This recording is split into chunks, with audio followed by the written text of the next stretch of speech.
and I'll go ahead and get us started. Oops. So first, before we begin, I would love to share you guys about the wonderful group known as Five Hive. So today's review session is prepared by myself as part of the Five Hive review session team, led by Lance. Five Hive is volunteer run by Students Initiative. We have around 70 volunteers and over 10,000 combined volunteer hours. So please consider checking out fivehive.org for our other AP resources and practice exams. I will be sending a link in the chat so you can apply for Five Hive after this.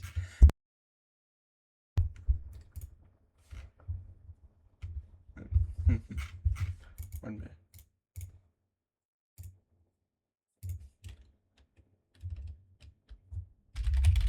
All right, sorry, I did something.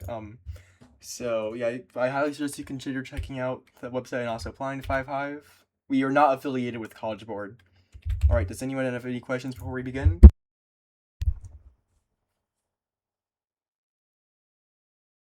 All right, so I see someone typing. I will be doing Unit 2 next Saturday, Unit 3 the following Saturday, but after that, Liren will be doing Units 4 through 6, but I will also be hosting office hours the day before the exam.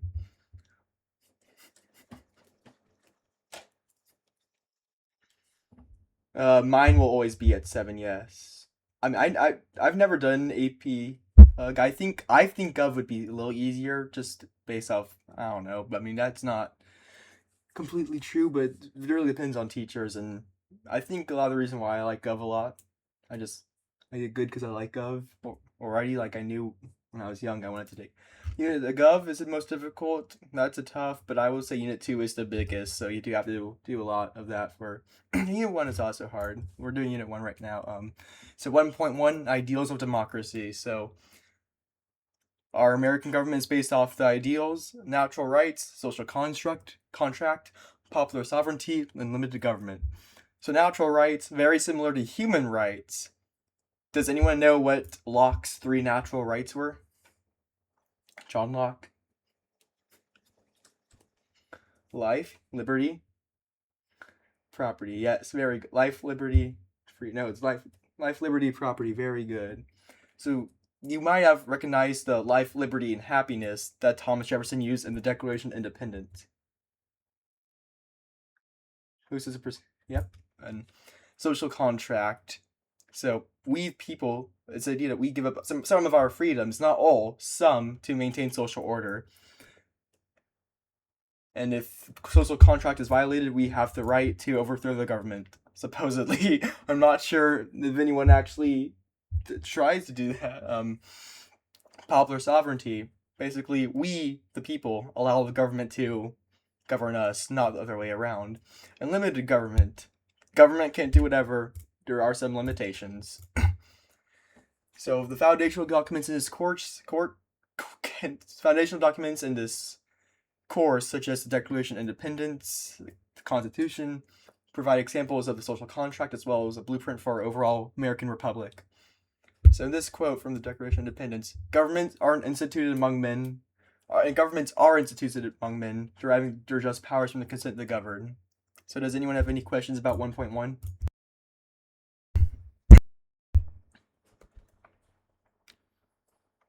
Alrighty.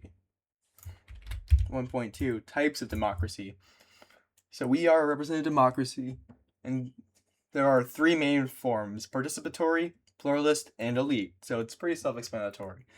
Participatory democracy, broad participation, and a lot of the masses, like, is the Constitution a social contract? Kind of? I would consider it kind of one, but it's like more of a, I would say it's more of a blueprint for the government, but yeah, it does resemble a social contract. Great question. Hope that answers your question.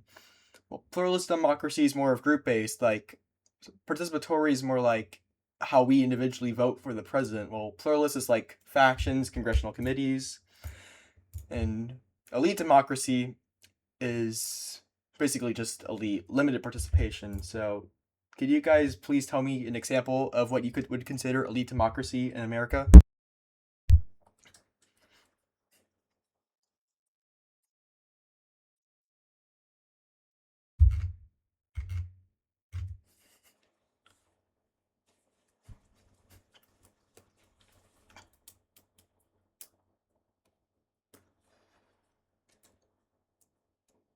representatives.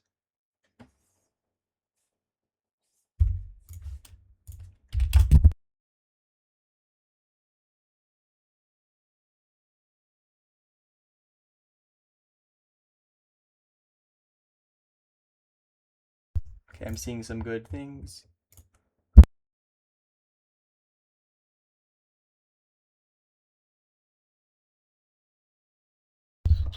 I've, so yes, the Senate is. I think the Senate could be for either or elite or pluralist, but it's definitely a good one for elite. Only the best leaders represent the people. Yeah, so elite is like the idea of elite democracy is that only the best and elite should be participating in politics. All right, so the two foundational documents, Federalist Number 10, Brutus Number 1, reflect the tension between these models of democracy. Are there any questions about 1.2?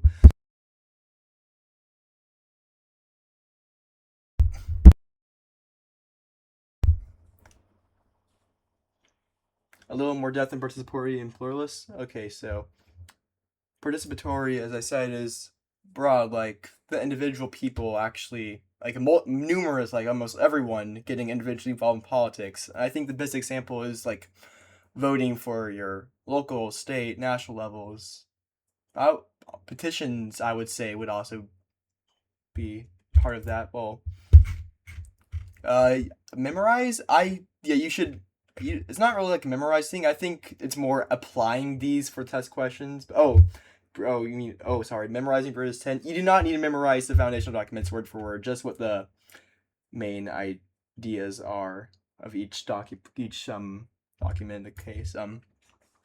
So the Brutus Number 10 argues for participatory democracy rather than elite democracy, saying that it should be a small republic. All right, are there any other questions? Okay, very good. 1.3. My stream is government power and individual rights. So this is where we learn about the Federalist and Anti-Federalist. Who is Federalist Number 10 was by James Madison. So we'll be talking a little about these documents in 1 point. Brutus. Wonder Brutus. Wait, did I make a typo? Wait, is this supposed to be Brutus? Sorry, now you're. It is Brutus Number 1. I don't think Brutus 10 is covered in the course, but Federalist 10 is covered in the course.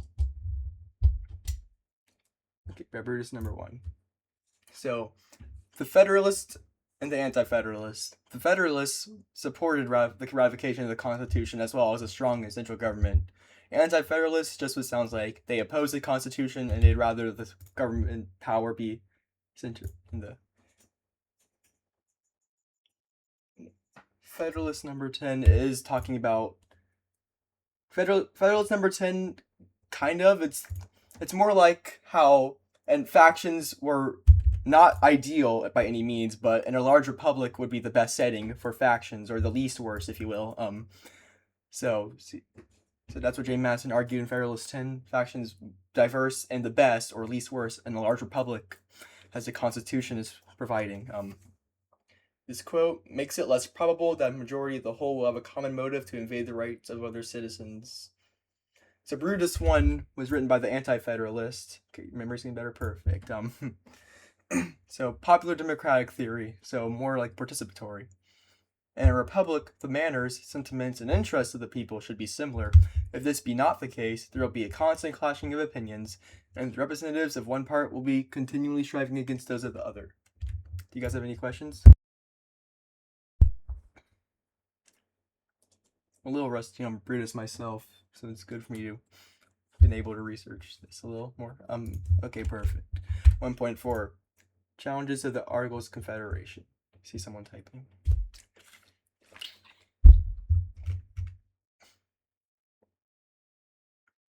Okay. So do you guys know what the Articles of Confederation was? Okay, perfect. Yes, it was the Feds and anti-Feds. So the major difference is the Federalists preferred the strong government to be the power of the government to be in a strong central government rather than yeah, rather than a stronger state. So the Anti-Federalists opposed the Constitution. They wanted more strong. So the Anti-Federalists basically wanted something similar to the Articles of Confederation, which yes was the precursor to the Constitution, and it was pretty bad. To be blunt. Yes, there was unicameral. So Shays' rebellion. This is a great thing to expose its weakness of the national gov. So basically, there was an uprising of militia. They were. Well, let me check my notes. Go on. Wait. Oops. Shays' rebellion. So, some I think revolutionary veterans were farmers, and because of the Articles of Confederation, they weren't able to get their compensation. Forgot the exact type, and so that caused a large uprising. And the biggest thing was the Articles of Confederation didn't have a strong national militia, so the state militia was somewhat easily able to take down the rebellion, but still the lack of national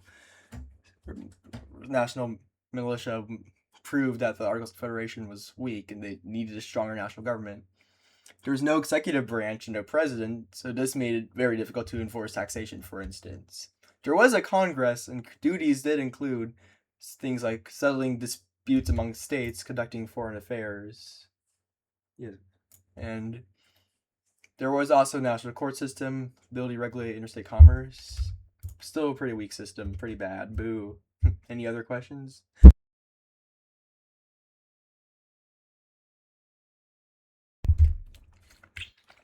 Yeah, the best way to remember it is Federalists wanted the constitutions while Anti-Federalists didn't.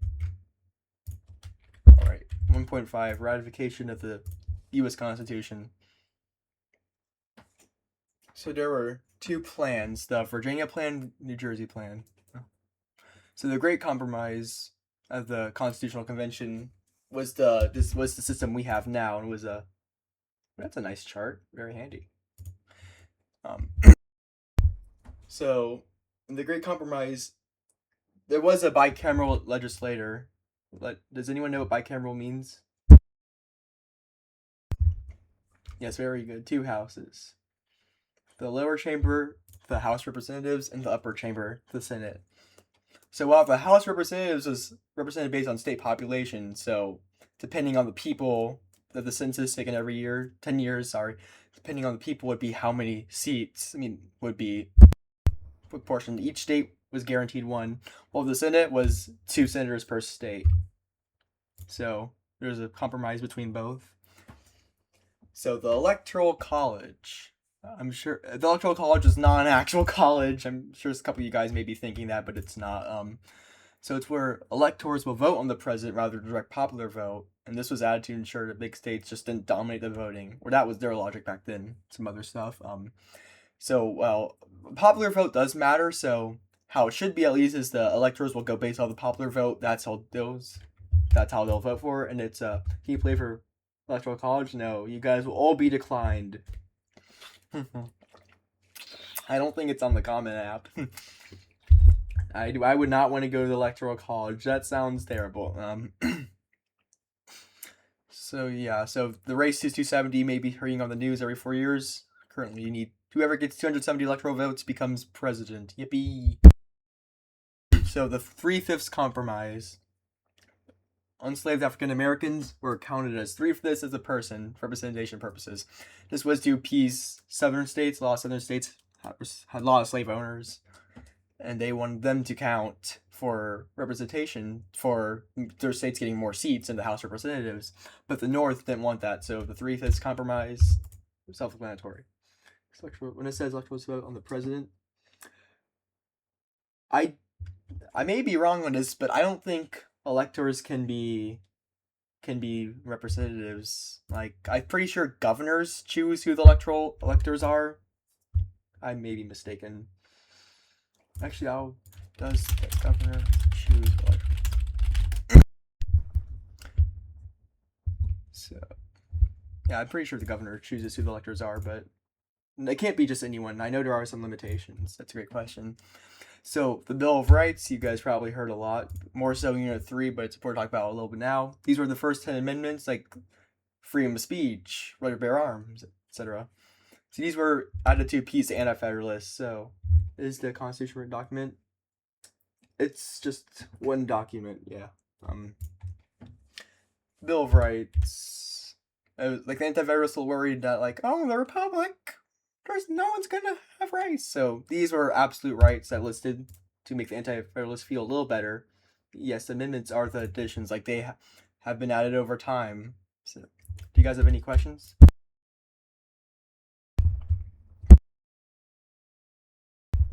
Alrighty. Point 6, principles of American government. So separation of powers and checks or balances. Separation of powers, not every branch can do the same thing. So what do you guys think is the most powerful branch of the three? The legislative, executive, or judiciary branches? Seeing a lot of legislatives. Ooh, we got some presidents. None. Donald Duck. Yo, Donald Duck's the most president branch. No, oh my goodness. Oh my, okay. Well, the answer is actually they're all equal. I mean, it may seem like some are more powerful at times. They're all technically are equal. My 8th grade teacher told me that because they all check one another to ensure one doesn't become too powerful. Very good. I will give you a round of applause. So, for example, Congress can pass laws. The president can veto them, but the Congress can override a veto with. Does anyone know how Congress can override a presidential veto?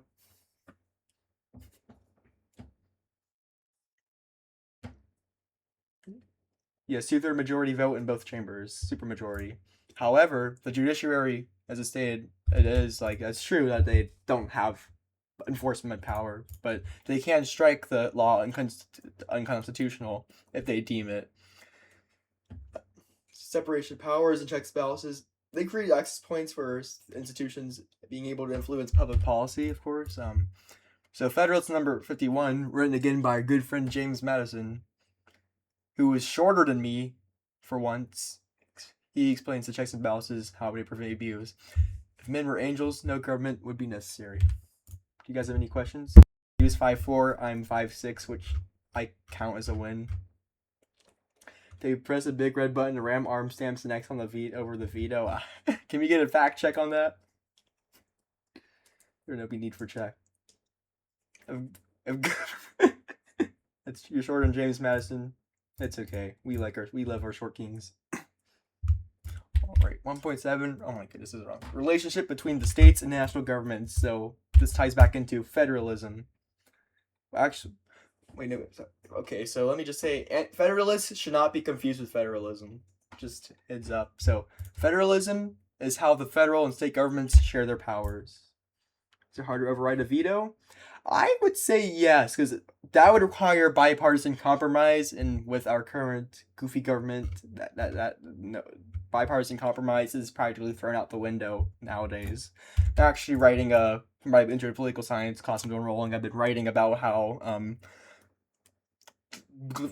gridlocks caused by the lack of bipartisan compromise. So there are exclusive, reserved, concurrent powers. So exclusive powers are for the national government only, while reserved powers are only for the state governments. So based on these inferences, what do you guys think concurrent powers are?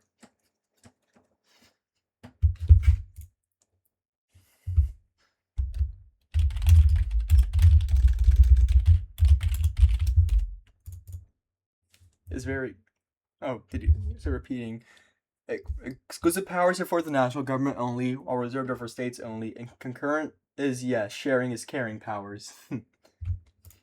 Sharing is caring, tell it to the government. So there's also exclusive versus implied. Wait, sorry. No, I think I made a typo here. Sorry. Explicit. I'm so sorry, guys. So explicit versus implied powers. Explicit powers are explicitly listed in the Constitution, while implied powers are implied. Like, oh, to use this explicit power, we need yada yada implied power. It's implied we can use it, so we'll use it. And that's where the necessary and proper clause comes in, aka the elastic clause. So basically, the federal government needs to use an implied power to carry out an explicit power. I think it might be actually called enumerated power too. You're taller than James Madison. You're like Oh, enumerated? Yeah, I think it is enumerated too. I think it could be either way, but I prefer explicit. Thank you. Oh. What? Oh, are we having a tussle in the? Are we having a tussle in the chat here?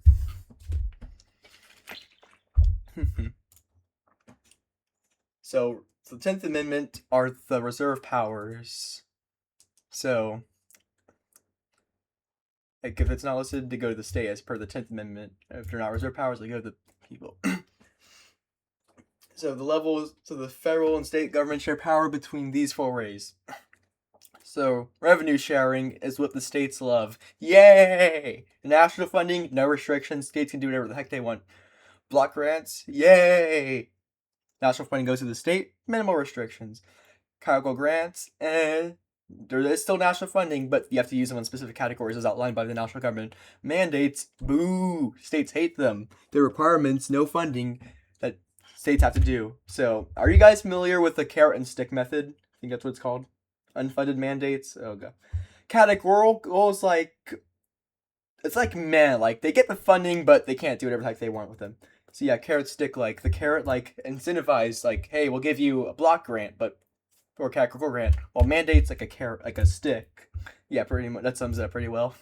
You guys have any other questions?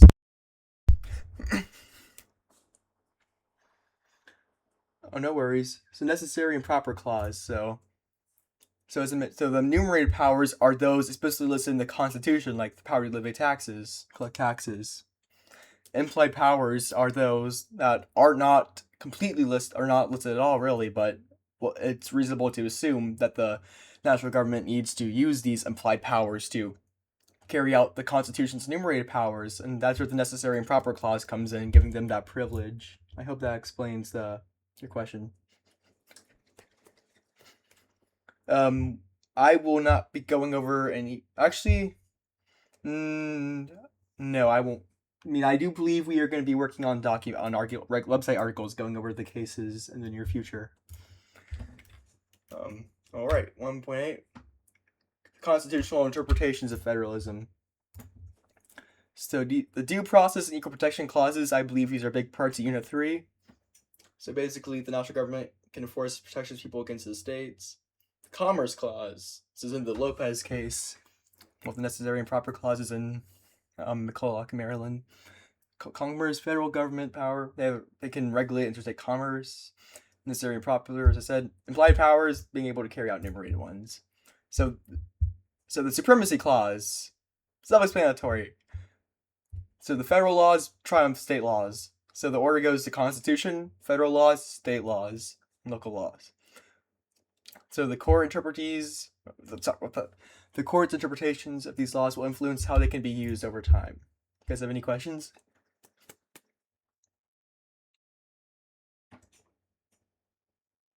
Okay, perfect. 1.9, federalism in action. We love federalism. That's a big part of this. We will almost certainly get an effort to keep on federalism. So the allocating powers between the federal and state governments, once again, creates access points for stakeholders and institutions to influence public policy, like marijuana, Mary Jane. It's illegal in some states, legal or not, but in the states it's illegal. It's like advocacy groups, which is a form of pluralist democracy. They could still lobby for their state Congress to change this law. Like, I've never really seen much lobbying, but like I guess they could go to call up their state representatives and like, we want marijuana, stuff like that. I mean, that may or may not be my view. Once again, national policy making constrained by how they have to share concurrent powers with state. Like, Congress wanted to say, hey, let's make a national minimum wage $15. But to consider how like states with higher and lower wages would react, how there may be economic conflicts between standards. Great APW, Heimler is the best. Alright, so there's this, I'll send this link from Heimler for please answer and the polls. I'm actually gonna be doing polls. So here's Heimler. Oh yeah, Heimler does gov videos. Create poll. So question 1, A, B, C, D. So please answer these questions in the poll. We'll go over them soon. Question 2, A, B, C, D. Okay, well, maybe it should be 24 hours, but or I'll give you guys till 7:30 to answer these. Meantime, please feel free to ask me any questions you guys have about this unit or Gov in general.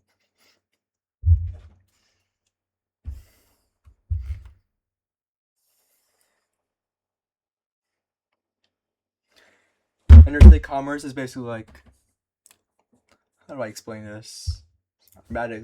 This one's hard for me to explain. Give me a mo. Basically, like regulating how trade, exchange of goods, like fruit, across state lines. Like if Florida and Georgia wanted to trade pear fruits, Congress can regulate that.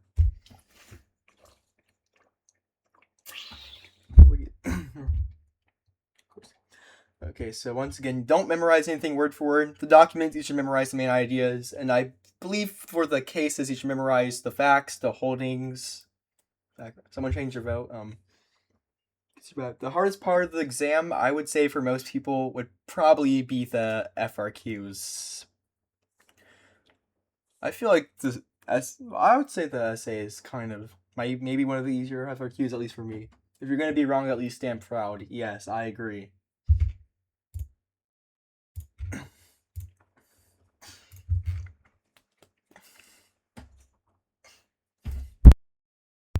The FRQs, kind of like I know for the some of them may be like literally just like one one sentence, while others may be like 2, 3, 4 sentences.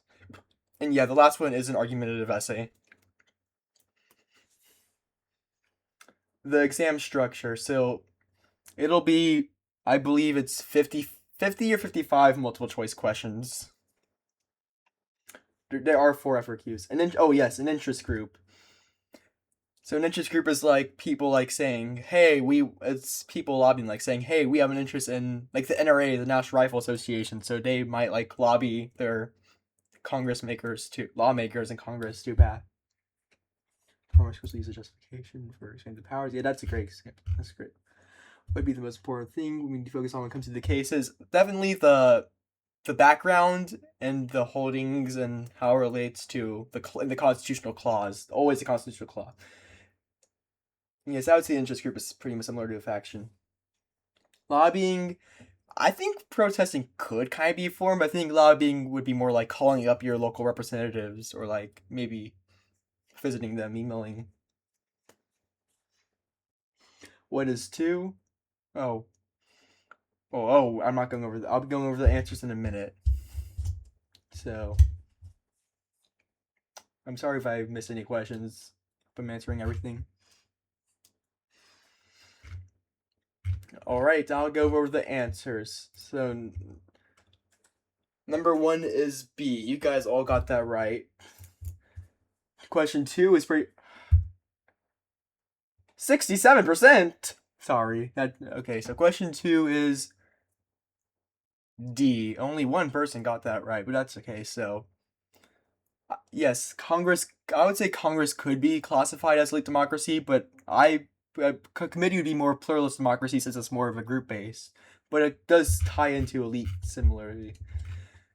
So, and B and C is obviously not. And D is, so yeah, D is the most correct. But yeah, I do think A could be seen as elite, but I would personally classify as pluralist. Obviously not. I mean, based on how... Sorry, hold on. B would be... Oh, wait, no, sorry. I thought... wait, hold on. People voting for the president is participatory because everyone's individually voting, and answer C is an interest group. Sorry, I'm losing my train of thought. It's almost my bedtime. That's not true. Interest group is participatory, not pluralist. Oh my goodness. I'll tell you the answers. The answers are, my goodness. Let me scroll up. B and D. Right. So, please fill out this survey. whenever you can to help me improve. My feedback is appreciated. So before we wrap things up, do you guys have any questions? Oh, House Supreme Court elite. The Supreme Court is only 9 people, while congressional committee could be. Yeah, that's also true. Congressional committees could be larger. I would say congressional committees could be classified as elite, but I would pluralist would be the better option if asked you on a test.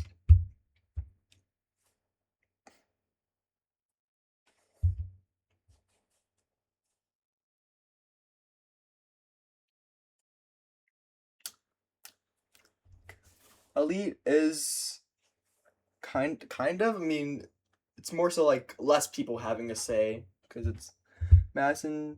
McCulloch versus Maryland is unit one. Marbury versus Madison. I think I honestly can't remember, but I think it's not in unit one. I'm pretty sure, but McCulloch, Maryland, and Lopez are in unit one.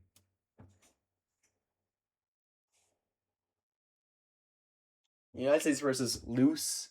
Yeah, yes, my favorite. Okay, try just doing flashcards. Flashcards is a great thing since this you do have to memorize certain things, but a lot of elite democracy closer to aristocracy. To search up what that means. Aristocracy, but yes, out of the three, elite democracy would be the best for Marbury for Madison. I'm pretty sure is unit two, of course. So pro democracy is group based, like interest groups, factions, congressional committees. An example would be the National Rifle Association, which is an interest group. They are a group working together.